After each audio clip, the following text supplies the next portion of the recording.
Well dear students, last class में benzenes का हम लोग सब्स्टिट्यूशन देख रहे थे कि किस तरह से इलेक्ट्रोफाइल्स वहां पे आके सब्स्टिट्यूट होते हैं। आज उसी को आगे कंटिन्यू करेंगे।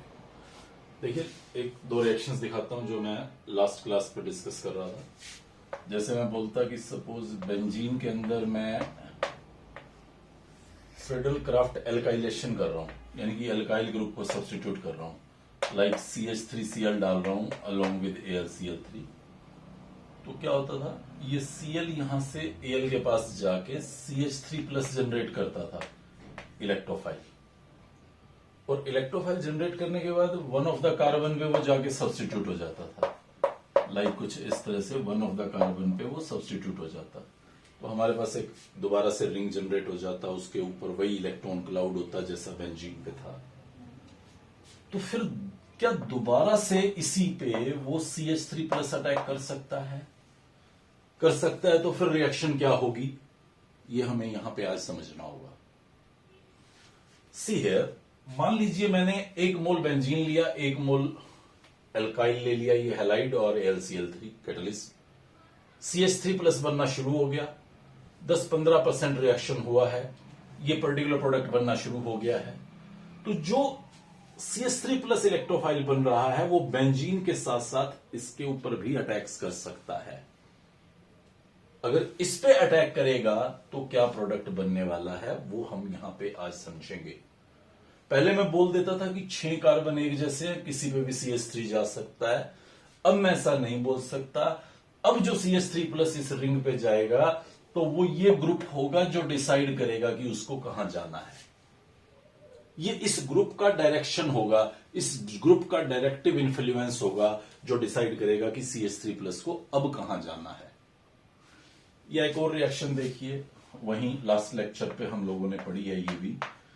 ये बेंजीन था और मैं सपोज कीजिए इसके ऊपर नाइट्रेशन करवाना चाहता हूं। तो नाइट्रेशन के लिए हम लोग क्या करते हैं, HNO3 और H2SO4 का मिक्सचर डालते हैं, नाइट्रेटिंग मिक्सचर बोलते हैं, जो NO2+ इलेक्ट्रोफाइल जनरेट करता था। तो किसी भी एक बेंजीन पे ये जाके NO2 सब्स्टिट्यूट हो सकता है। सेम वही मैकेनिज्म रहेगा जो पिछली क्लासेस में आपको बताया, ये NO2 यहां लग जाएगा। अब बेंजीन का रिंग तो फिर वैसा का वैसा वही चक्कर काट रहा है, यहां पे 6 इलेक्ट्रॉन क्लाउड। तो क्या NO2 फिर दोबारा इसके ऊपर अटैक कर सकता है? यस, व्हाई नॉट, कर ही सकता है। कहां करेगा? क्या सभी 5 में से किसी पे भी कर लेगा? नहीं, ये NO2 डिसाइड करेगा। ये इस NO2 का डायरेक्टिव इन्फ्लुएंस होगा जो बताएगा कि अब इस NO2 को कहां जाना है। इसी डायरेक्टिव इन्फ्लुएंस को यहां पढ़ने के लिए मैंने ग्रुप्स को 2 कैटेगरीज में बांटा है। एक होते हैं एक्टिवेटिंग ग्रुप्स और एक होते हैं डीएक्टिवेटिंग ग्रुप्स।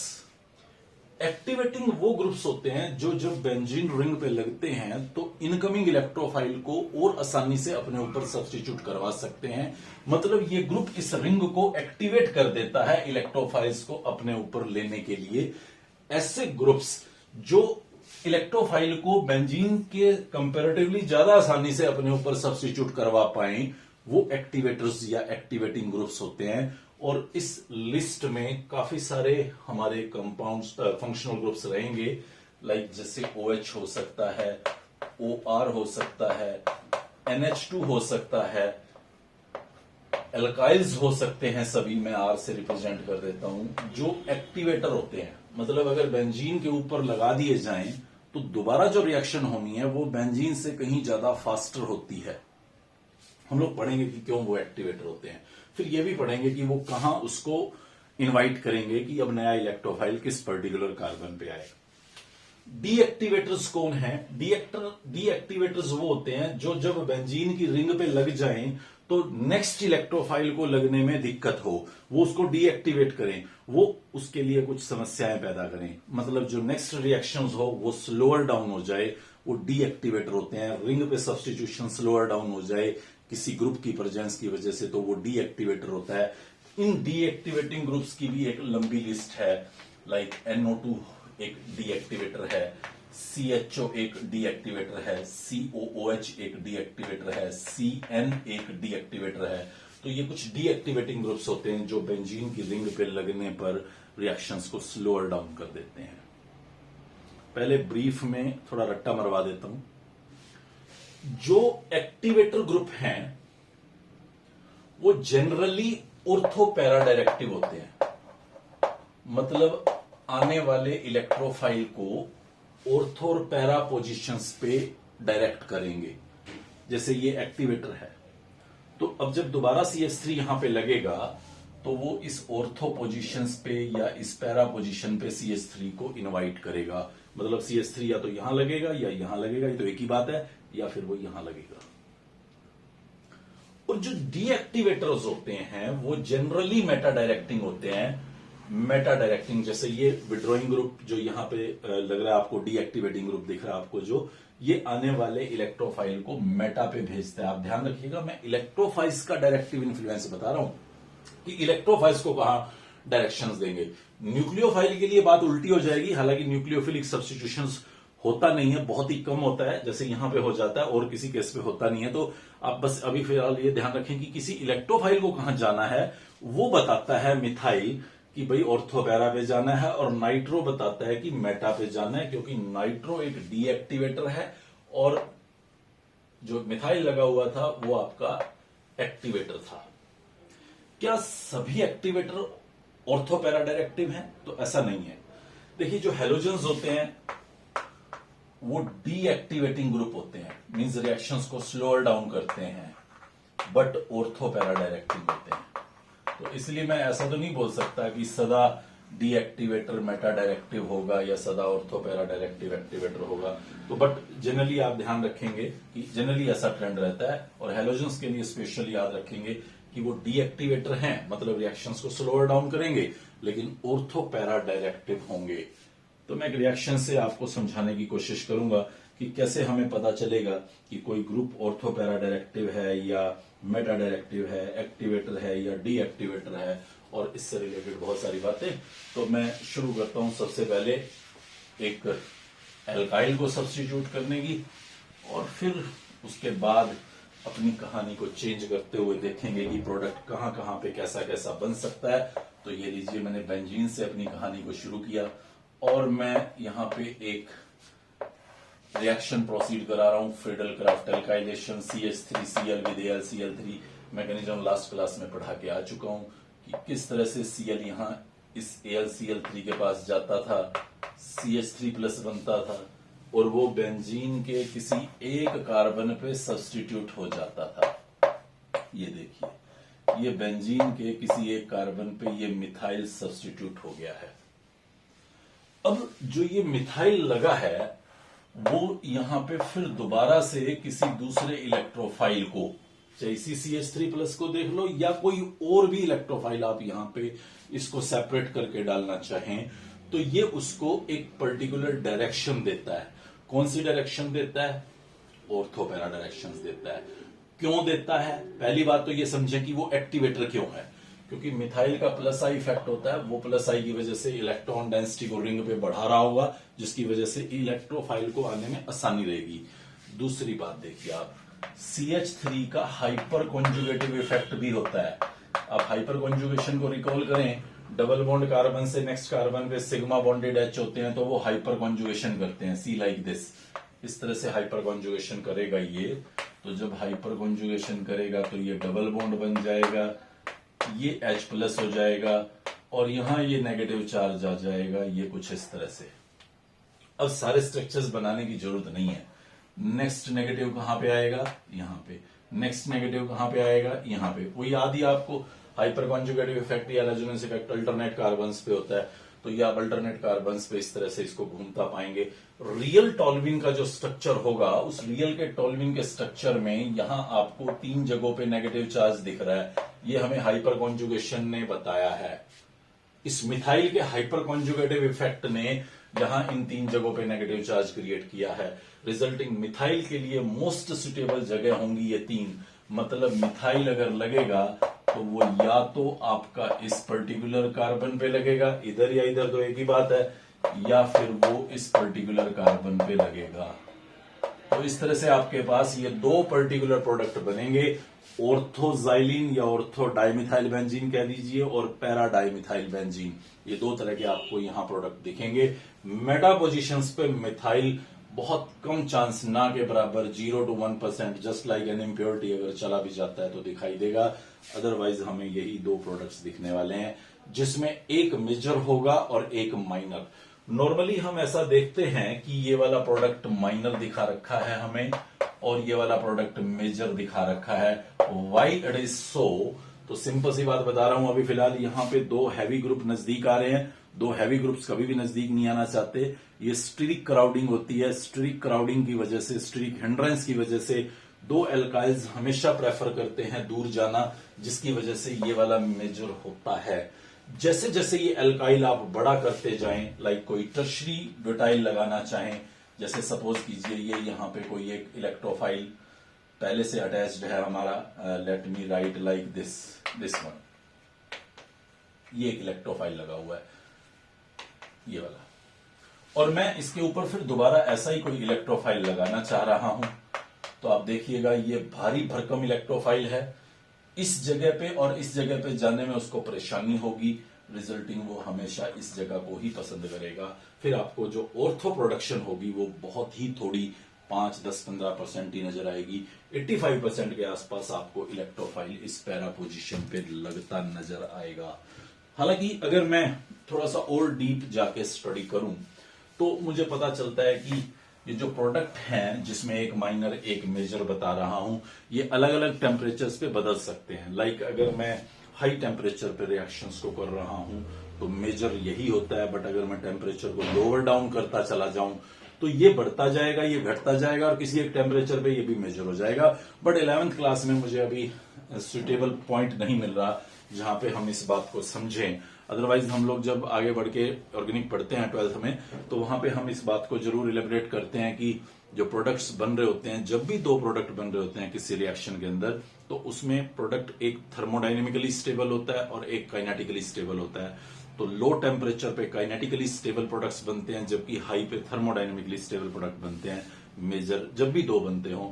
बट आज यहाँ पे क्योंकि अभी काइनेटिक्स भी नहीं पढ़ा हुआ है और मुझे लगता है थोड़ा दिक्कत आ सकता है कि हम डिटेल में उसको 11th में डिस्कस करें, इसलिए 12th क्लास के लिए हम उस पॉइंट को पेंडिंग छोड़ते हैं कि माइनर मेजर का क्या चक्कर रहेगा। फिलहाल याद रख लीजिएगा कि स्टीरिक हिंड्रेंस की वजह से ऑर्थो वाला माइनर हो जाता है और पैरा वाला मेजर रहता है।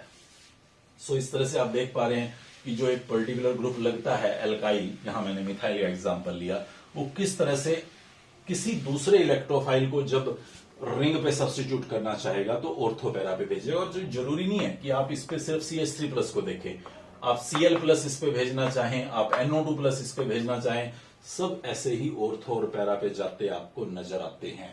तो मैं कह सकता हूं कि मिथाइल एक ऑर्थो पैरा डायरेक्टिव है। एक और रिएक्शन देखता हूं मैं यहाँ पे, ये मैंने बेंजीन ले लिया और अब मैं इसके ऊपर क्लोरीनेशन करवा रहा हूं।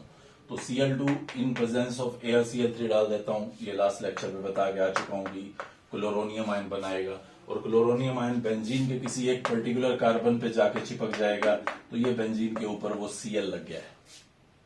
अब क्या होगा?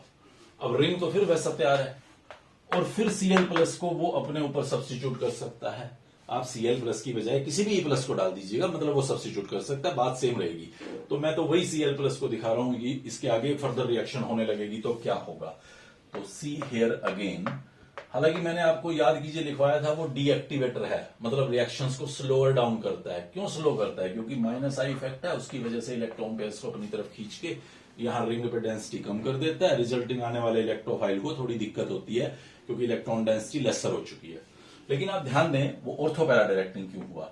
ये लोन पेयर्स यहां आ रहे हैं, ये यहां आ रहे हैं, जिसकी वजह से इस कार्बन पे नेगेटिव आएगा। ये इस Cl का रेजोनेंस इफेक्ट है। रेजोनेंस में क्या बोलते थे, किसी एक एटम पे लोन पेयर हो और वो एक ऐसे एटम से जुड़ा हुआ जिसके साथ पाई बॉन्ड्स हो तो रेजोनेंस हो सकता है। तो ये इस तरह से यहाँ रेजोनेंस होता है, वो नेगेटिव यहां आता है, फिर नेक्स्ट नेगेटिव यहां आता है, फिर नेक्स्ट नेगेटिव यहां आता है। तो रेजोनेंस में ये बात, अब बार बार मैं रेजोनेटिंग स्ट्रक्चर नहीं दिखाना चाह रहा, आप रेजोनेंस पे फिर दोबारा वर्कआउट कर लीजिए कि जब पहले एटम पे नेगेटिव हमें पता चल गया कि कहां आ रहा है, तो उसके बाद नेक्स्ट तो बेंजीन पे अल्टरनेट पे ही आने होते हैं। तो ये 3 जगह होंगी जहां Cl नेगेटिव चार्ज क्रिएट कर रहा होगा, तो ऑब्वियसली जो इलेक्ट्रोफाइल्स होंगे वो इन्हीं 3 जगहों को फेवर कर रहे होंगे। यानी कि जो नया इलेक्ट्रोफाइल आपका लगेगा, जैसे मैंने यहाँ Cl+ ही ले लिया, तो वो ऑर्थो पे भी लग सकता है और वो पैरा पे भी लग सकता है। पैरा वाला मेजर होगा क्योंकि स्टेरिक क्राउडिंग कम है, जबकि ऑर्थो वाला माइनर होगा क्योंकि भारी भरकम ग्रुप्स क्लोज आने की कोशिश नहीं करेंगे, दूर रहना चाहेंगे। रिपल्शन होगा, स्टेरिक रिपल्शन, जिसकी वजह से ये कम बनेगा अनस्टेबल होने की वजह से। तो इस तरह से आपने देखा कि दूसरा ग्रुप जहां लगना है वो इस सीएल को डिसाइड करना है कि कहां लगना है। अब दोनों एग्जांपल्स में देखिए, यहां पे फिर रिंग बन चुका है, यहां पे भी फिर रिंग बन चुका है। मतलब क्या अब फिर दोबारा एक इलेक्ट्रोफाइल यहां जा सकता है और तीसरा सब्स्टिट्यूशन भी हो सकता है? यस, तीसरा भी हो सकता है। और तीसरा कहां होगा ये दो मिलकर डिसाइड करेंगे। दो एक जैसे होंगे, दोनों का कैरेक्टर एक जैसा होगा, ये कोई मैंडेटरी नहीं है। हो सकता है एक कहता हो ऑर्थो पे जाओ, दूसरा कहता हो पैरा पे जाओ, ऐसी कुछ समस्याएं होंगी। बट प्रेजेंट में हम सिर्फ डाई सब्स्टिट्यूशन तक फोकस करेंगे, इससे आगे की कहानी नहीं पढ़ेंगे। तो सिर्फ डाई सब्स्टिट्यूशन तक फोकस कीजिए। आगे अगर होना है सब्स्टिट्यूशन तो इन्हीं को डिसाइड करना है कि तीसरे को कहां जाना है और चौथे को कहां जाना है। प्रेजेंट के लिए इस कहानी को यहीं पे रोक देते हैं। आपने देखा दोनों ऑर्थो पैरा डायरेक्टिव थे, एल्काइल्स भी और Cl2 भी। हमें पहचान कैसे करनी है कि कौन ऑर्थो पैरा डायरेक्टिव होगा? तो एक सिंपल सा तरीका बता देता हूं मैं आपको। यहां पे आप बेंजीन के साथ डायरेक्टली लिंक्ड एटम को जाके देखिए, डायरेक्टली लिंक्ड एटम को जाके देखिए, वहां पे अगर लोन पेयर आपको दिख रहा है या वहां एल्काइल्स जुड़ा हुआ है तो डेफिनेटली वो ऑर्थो पैरा डायरेक्टिव होने वाला है। ये छोटा सा क्रेमिंग भरा इनपुट है। लाइक मैं यहां पे OH लगा दूंगा तो ऑर्थो पैरा डायरेक्टिंग है, मैं OR लगा दूंगा तो ऑर्थो पैरा डायरेक्टिंग है, मैं NH2 लगा दूंगा तो ऑर्थो पैरा डायरेक्टिंग है, क्योंकि हर बार यहां पे लोन पेयर पड़ा हुआ है और वो लोन पेयर अपने पॉजिटिव रेजोनेंस की वजह से यहां नेगेटिव चार्ज ही क्रिएट करेगा, चाहे वो Cl का लोन पेयर है, चाहे वो OH का लोन पेयर है, चाहे वो NH2 का लोन पेयर है। रिजल्टिंग सभी में इलेक्ट्रोफाइल्स ऑर्थो या पैरा पोजीशन पे आपको जाता नजर आएगा। नेक्स्ट पॉइंट पे आगे बढ़ते हैं। बेंजीन का नाइट्रेशन करते हैं। ये हमारे पास बेंजीन है और इसका नाइट्रेशन कर रहा हूं मैं। नाइट्रेशन करने के लिए HNO3 और H2SO4 डाल रहे थे और वो दोनों रिएक्शन करके आपको नाइट्रेटिंग मिक्सचर की तरह से एक्ट करके NO2+ देते थे। ये पीछे पड़ चुके हैं कैसे बनता था। तो अब क्या होगा, बेंजीन किसी एक कार्बन से NO2 को एक्सेप्ट कर लेगा, H को वहां से हटा देंगे हम और ये नाइट्रोबेंजीन बन जाएगा। अब जब ये नाइट्रोबेंजीन बन गया है तो फिर दोबारा रिंग बना हुआ है, नाइट्रोनियम आयन फिर दोबारा से उस रिंग की तरफ अट्रैक्ट हो सकता है। उसके लिए तो ये भी रिंग वैसा ही दिख रहा था और ये भी वैसा ही दिख रहा था, लेकिन अभी मैं बोल रहा था कि 6 में से किसी भी कार्बन पे जा सकता है। अब मैं कह रहा हूं कि ये डिसाइड करेगा किस कार्बन पे जाना है।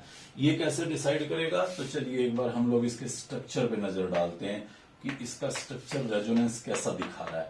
तो देखेंगे आप यहाँ पे pi sigma pi sigma pi sigma pi alternate pi bonds है, मतलब रेजोनेंस होगा। नाइट्रो का जो रेजोनेंस इफेक्ट था वो नेगेटिव रेजोनेंस इफेक्ट था और नेगेटिव रेजोनेंस इफेक्ट होने से ये देखिए इस तरह से पाई शिफ्ट होते तो यहां कार्बन पे पॉजिटिव आता। अब यहां पॉजिटिव आ गया तो नेक्स्ट पॉजिटिव तो मुझे सोचने की जरूरत है नहीं ज्यादा, वो तो ऐसे ही आएगा। रिंग पे घूमते रहेंगे इलेक्ट्रॉन और पॉजिटिव इन 3 कार्बन पे आया हुआ होगा। ये नाइट्रो का -R इफेक्ट है जो इन 3 कार्बन पे पॉजिटिव क्रिएट करता है। मतलब यहां जहां आपको सिंपल स्ट्रक्चर दिख रहा था, यहां आपको इन 3 जगहों पे पॉजिटिव चार्ज नजर आएगा रेजोनेंस से। तो NO2 इन 3 जगहों पे तो जा नहीं सकता जी। यहां तो पॉजिटिव पॉजिटिव रिपल्शन होगा, कोई नेगेटिव बॉडी होती तो चली जाती वहां पे। तो न्यूक्लियोफाइल के लिए तो नाइट्रो ऑर्थो पैरा डायरेक्टिव हो जाता।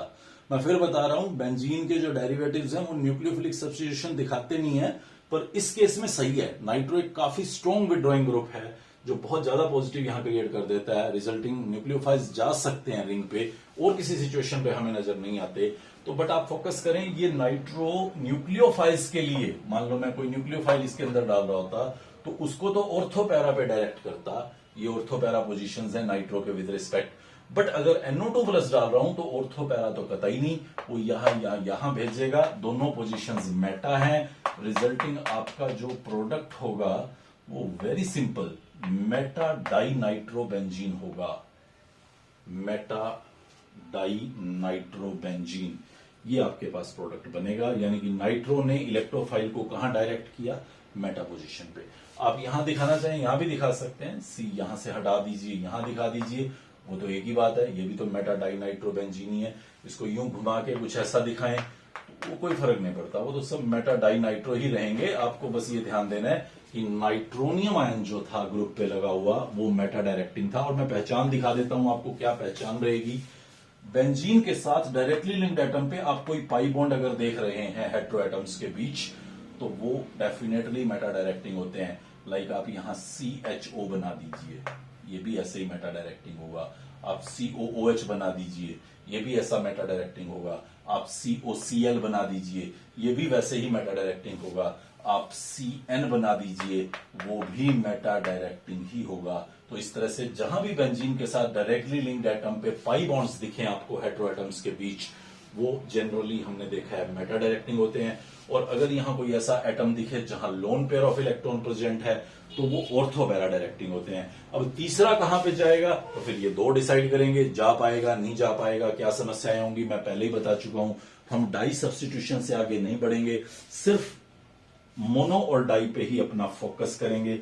एक एग्जांपल मैं यहां पुट कर रहा हूं और फिर देखते हैं हम कि क्या स्टोरी का कंक्लूजन निकलेगा कि कैसे ग्रुप्स किसी एक पर्टिकुलर जगह पे जाने वाले हैं। तो मैं यहां पे एक एग्जांपल आपके सामने ला रहा हूं एक ऑर्गेनिक कंपाउंड का, जिसपे आपको बेंजीन के रिंग्स दिख रहे हैं, सी लाइक दिस। ये मेरे पास एक पर्टिकुलर कंपाउंड है जिसमें मैं किसी इलेक्ट्रोफाइल को डालना चाहता हूं और इन बेंजीन के जो दो रिंग्स लगे हुए हैं इनके ऊपर सब्स्टिट्यूट करना चाहता हूं। तो मैं देखना चाहता हूं कहां पे प्रोडक्शन होगा। तो सी है, ये ऑक्सीजन के पास लोन पेयर्स हैं और ये लोन पेयर यहां इस तरफ रेजोनेंस कर रहे होंगे। रिजल्ट यहां पे नेगेटिव चार्ज आ रहा होगा, यहां नेगेटिव चार्ज आ रहा होगा और यहां नेगेटिव चार्ज आ रहा होगा। मतलब इन तीन जगहों पे नेगेटिव चार्ज आ रहा होगा। जब इन तीन पे नेगेटिव चार्ज आ रहा होगा तो डेफिनेटली इलेक्ट्रोफाइल्स इन तीन में से किसी एक जगह पे या दो जगह पे या तीनों जगह पे जा सकते हैं। अभी बात नहीं करेंगे दो पे जाएगा तीन पे जाएगा, क्योंकि मैं बोल रहा हूं हम लोग ज्यादातर डाई सब्स्टिट्यूशन ऑन रिंग देखते हैं। तो फिर आप समझ सकते हैं कि एक तो ग्रुप लगा ही हुआ है रिंग पे, एक और कहीं लगाना है, तो या तो मैं यहां दिखा दूंगा या मैं यहां दिखा दूंगा। तो ज्यादा अच्छा तो यहीं रहेगा, क्योंकि यहां तो स्टेरिक हिंड्रेंस प्रॉब्लम क्रिएट करेगी, तो यहां पे दिखा दूंगा। दो लगाने होंगे तो फिर ठीक है, एक यहां और एक यहां दिखा दूंगा, और तीन लगाने होंगे तो तीनों पे लगा दूंगा। जबकि इस रिंग पे अगर मैं देखूं तो ये डीएक्टिवेटर की तरह से काम कर रहा है। ये माइनस आर, ये माइनस आर दिखाएगा, रिंग से इलेक्ट्रॉन्स को खींचेगा, जबकि ये रिंग पे इलेक्ट्रॉन्स को दे रहा था। कि देखिए बेंजीन के नेक्स्ट कार्बन पे पाई बॉन्ड्स हैं हेटेरो एटम्स के बीच, तो ये विड्रॉइंग इफेक्ट करेगा। जबकि डायरेक्टली लिंक्ड एटम पे लोन पेयर था तो ये डोनर की तरह से एक्ट कर रहा था। अब यहां पॉजिटिव आएगा, यहां पॉजिटिव आएगा, फिर नेक्स्ट यहां पॉजिटिव आएगा। तो इस तरह से आप देख पा रहे हैं कुछ स्ट्रक्चर को थोड़ा सा ठीक कर देता हूं, लाइक दिस। सो इलेक्ट्रोफाइलिंग तीन जगहों पे तो आ ही नहीं पाएगा, वो तो या तो इस जगह पे आएगा या इस जगह पे आएगा। तो पहली चॉइस तो उसकी यही रहेगी, नेगेटिव चार्जेस पे जाना। तीन तो यहां जाएंगे, फिर बचता है तो वो आपका यहां या यहां जाएगा। इन दो जगहों पे तीन जगहों पे जाने का कोई चांस नहीं है। यहां पे भी बहुत नॉमिनल मिनिमम चांस है, जिसकी वजह से आप मेजर तीन पोजीशंस तो इस रिंग पे देख पा रहे हैं जहां ई जा सकता है, और दो पोजीशंस आप इन रिंग्स पे देख पा रहे हैं जहां पे ई जा सकता है। तो इस तरह से आप देख सकते हैं कि किस तरह से डायरेक्टिव इन्फ्लुएंस अपना रोल प्ले करता है बेंजीन के अंदर सब्स्टिट्यूशन की। क्या उसका फिनोमेना रहता है, क्या मैकेनिज्म रहता है, कैसे हम प्रेडिक्शन करेंगे, ये बहुत सारी बातें हम यहां पे समझ पाए। एक लेक्चर और हम लोग यहां पे कंटिन्यू करेंगे इसी हाइड्रोकार्बन्स के लिए, जहां पे हम कुछ क्वेश्चनेयर की किस तरह से क्वेश्चंस पूछे जा रहे हैं, हमें किस तरह से उसको सोल्व करना होगा। और एक और टॉपिक मुझे याद आ रहा है जिससे रिलेटेड क्वेश्चन हमें देखना है, बेंजीन और बेंजीन डेरिवेटिव्स का ओजोनोलिसिस करें तो किस तरह के प्रोडक्ट आते हैं। वो सब बातों के साथ हम लोग नेक्स्ट लेक्चर के अंदर मिलते हैं। Good bye.